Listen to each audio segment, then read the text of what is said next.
2025 üçün FİEPS Yeni Liderlər Proqramına müraciət elan olunmuşdu. Biz də öz növbəmizdə İdman Akademiyası adından həmin proqrama müraciət etdik və müraciətimiz uğurlu oldu. Orada iştirak üçün seçilən 10 yeni liderdən biri də mən oldum. Açılışı Beynəlxalq Bədən Tərbiyəsi və İdman Federasiyası olan FİEPS 1923-cü ildə yaradılmışdır. Hər il dünyanın bir çox müxtəlif qitələrində belə desək konfranslar təşkil edir.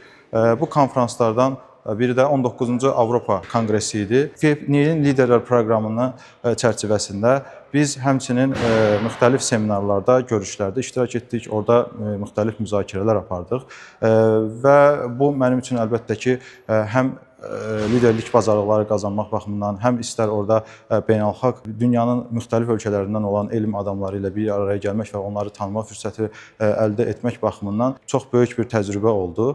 Göstərilən dəstəyə və etimada görə Fuad müəllim, Ülkər xanım və Rıza müəllim başda olmaqla bütün İdman Akademiyasına özlərinin təşəkkürünü bildirirəm.